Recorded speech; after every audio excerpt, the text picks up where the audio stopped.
भिवानी के भीम स्टेडियम में चल रही राष्ट्रीय अंडर 19 स्कूली कबड्डी प्रतियोगिता के दूसरे दिन रोमांचक मुकाबले हुए। लड़कियों के मुकाबले में दिल्ली ने चंडीगढ़ को रोमांचक मुकाबले में हराया, जबकि दूसरे ओर कोर्ट नंबर 1 पर उत्तर प्रदेश की टीम ने केरला को हरा दिया। केरला के खिलाड़ियों ने शानदार प्रदर्शन किया और आखिरी दम तक पंजे से पंजा लड़ाया। खिलाड़ियों को आशीर्वाद देने के लिए अनेक दिग्गज कबड्डी खिलाड़ी मैदान में पहुंचे और उन्होंने खिलाड़ियों का उत्साहवर्धन किया। मुकाबलों के दौरान ही गुरु द्रोणाचार्य अवार्डी रामवीर सिंह खोखर से भी बातचीत की गई कि कबड्डी के खिलाड़ियों का भविष्य कितना उज्जवल है और उन्हें कितनी बुनियादी सुविधाएं और चाहिए। महिला कबड्डी अभी तक उस स्तर पर क्यों नहीं पहुंच पाई जिसकी अपेक्षा की जा रही है।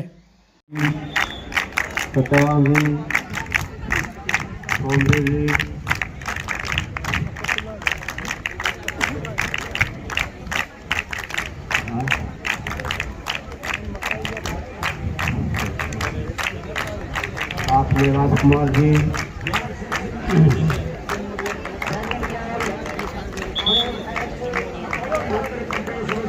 ग्रुप फोटो लेते हुए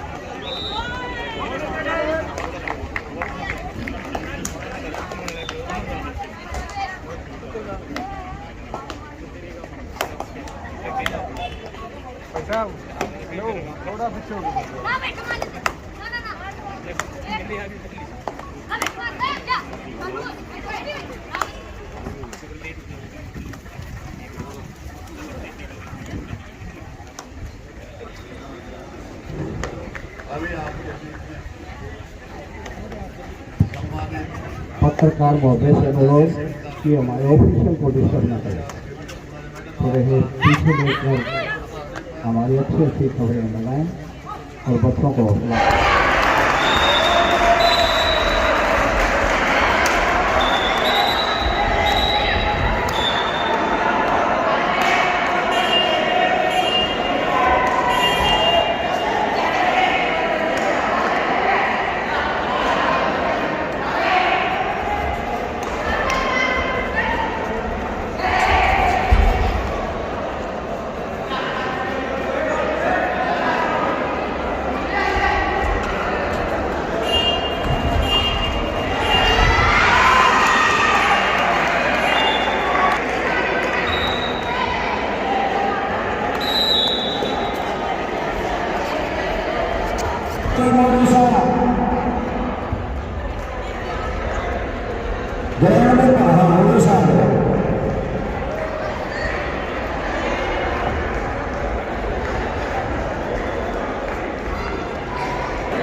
भिवानी में राष्ट्रीय अंडर 19 कबड्डी प्रतियोगिता चल रही है। इसी मौके पर कबड्डी के गुरु रामवीर सिंह खोखर भी आए और खिलाड़ी का आशीर्वाद दिया।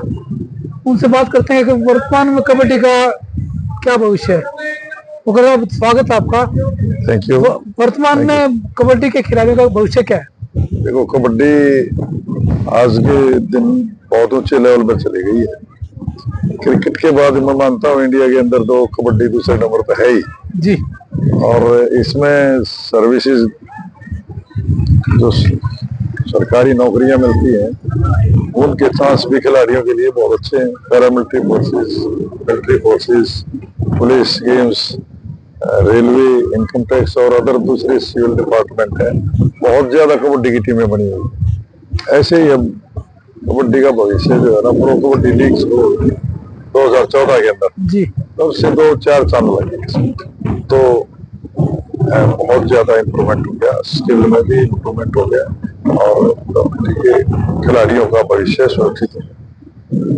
खोखर साहब, इंडिया कबड्डी टीम के कई कप्तान रहे, वो कई टीमों के कोच भी रहे, विदेश भी गए, लेकिन विदेश के जो खिलाड़ी हैं वो हमारी तुलना में ज्यादा निखर रहे हैं, कारण क्या है? नहीं, ऐसा नहीं है, जो हमारी तुलना में ज्यादा नहीं कर रहे हैं।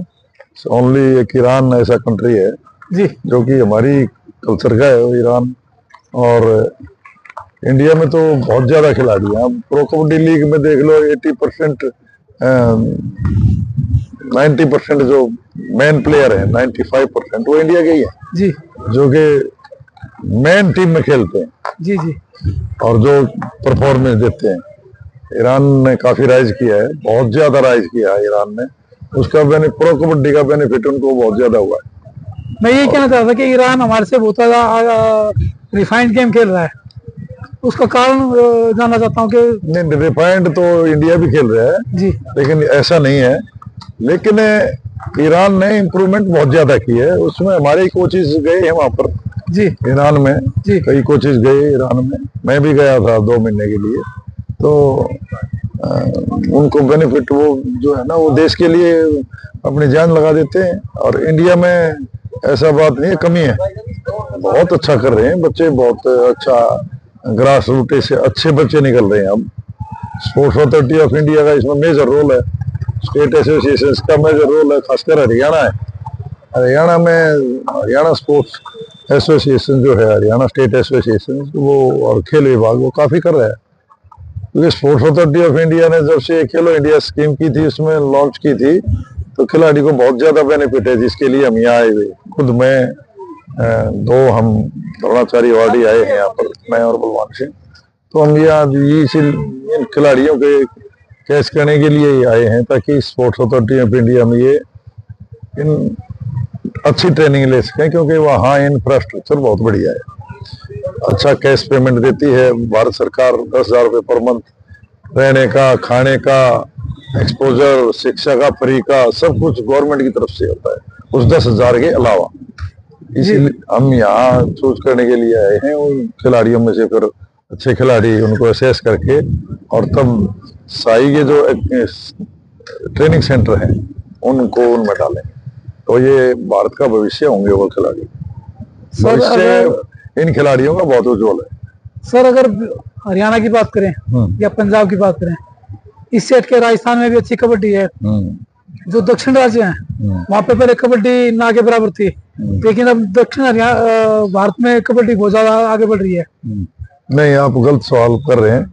पहले दक्षिण भारत में बहुत आगे थी जी, बहुत पहले दक्षिण भारत में बहुत आगे थी जी, और वेस्टर्न में आगे थी महाराष्ट्र, कर्नाटका और तमिलनाडु जी।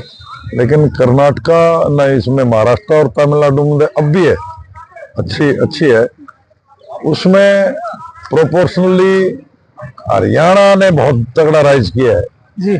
इसमें हरियाणा गवर्नमेंट का भी, स्टेट एसोसिएशन का भी और कोचेज का बहुत बड़ा रोल है, और पुराने खिलाड़ियों का, क्योंकि अब प्रो कबड्डी लीग है।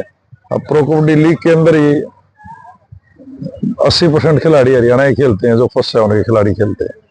तो मैं मानता हूँ कि दक्षिण में राइज करने लगे हैं अभी, और वो कबड्डी के लिए अच्छा है। लेकिन एक ठहराव के बाद दक्षिण आगे बढ़ रहा है, तो जो खिलाड़ी हैं, जो कोचेज है, आपको लगता है कि उत्तर भारत के जो प्रशिक्षक है वो उनको ज्यादा बूस्ट दे रहे हैं? नहीं, ऐसा नहीं है। दक्षिण भारत में इतना ज्यादा जो है ना, तमिलनाडु ज्यादा है जी, वेस्टर्न में महाराष्ट्र ज्यादा है जी, कर्नाटका में पहले बहुत अच्छा था, अब इतना नहीं है, लेकिन अब राइज होने लग गया जी। तो उसमें कोचेज का, तो वहाँ के कोचेज का, एसोसिएशन का तो रोल है जी, स्टेट गवर्नमेंट का भी है, लेकिन कबड्डी बहुत अच्छे लेवल पे जाने लग रही है। अगर महिला कबड्डी की बात करें तो अभी कितनी और जरूरत है जो महिलाओं को सुविधा मिले ताकि वो और आगे बढ़े? देखो, जहाँ तक महिलाओं का सवाल है, अब पहले ईरान की टीम हिंदुस्तान को जो है ना फाइट देती थी, अब एक चाइना ताइपे की टीम और आ गई है, जी वो बराबर की फाइट देती है इंडिया को, बिल्कुल नेक टू नेक।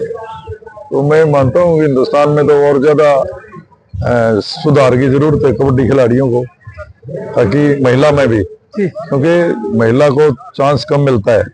और यहाँ हॉस्टल हैं, स्पोर्ट हॉस्टल हैं और नर्सरीज हैं, तो उनके थ्रू जब तक अगर हम उनको राइज नहीं करेंगे खिलाड़ियों को, उनके फैसिलिटीज का ध्यान नहीं रखेंगे, जहाँ तक सर्विस का सवाल है या एजुकेशन का है, एजुकेशन भी इतनी इम्पोर्टेंट है स्पोर्ट्स के साथ साथ, तो हम पीछे रह जाएंगे। क्योंकि ईरान और चाइना, ताइपे और दूसरे कई कंट्री लड़कियों में भी काफी आगे निकलने लगे। तो हमें ध्यान देने की जरूरत है कि 2026 में जो एशियन गेम होगा उसमें पीछे बहुत 1 पॉइंट से 2 पॉइंट से इंडिया जीती है, मेन में भी वुमेन में भी। लेकिन वो की बार पहले से ही ध्यान देना पड़ेगा भारत सरकार को, भाई लॉन्ग टर्म कैंप लगाएं, फेडरेशन को भी इसमें काफी ध्यान देना पड़ेगा, अच्छे खिलाड़ियों का सिलेक्शन करें और उसको अच्छा तरह से। सर मेरा सवाल ये था कि महिलाओं को जो बुनियादी सुविधाएं हैं उनकी कितनी और जरूरत है, क्योंकि अंतर्राष्ट्रीय मानक के हिसाब से देखें तो हमारे पास सुविधाओं का अभाव झलकता है।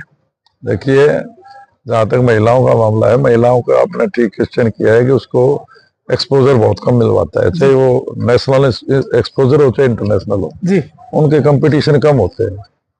लड़कों के 2 प्रो कबड्डी हो गया, पीकेएल हो गया, लेकिन लड़कियों का नहीं है। जी तो जब तक महिलाओं का भी नहीं होगा तो उनका बढ़ावा नहीं मिलेगा ना। जी तो ये गवर्नमेंट साई खासकर स्पोर्ट अथॉरिटी ऑफ इंडिया कर रही है कि भाई खेलो इंडिया स्कीम है, स्टेट एसोसिएशन है, स्टेट गवर्नमेंट है, वो नर्सरी वगैरह है। जैसे हरियाणा में, हरियाणा सरकार ने महिलाओं की और बॉयज की दोनों नर्सरी चलाई है, वहाँ खिलाड़ी तैयार होंगे। मेरा एक मानना है कि रेजिडेंशियल विंग भी होने चाहिए, जो कि नहीं है हरियाणा के अंदर, खासकर वो होने जरूरी है।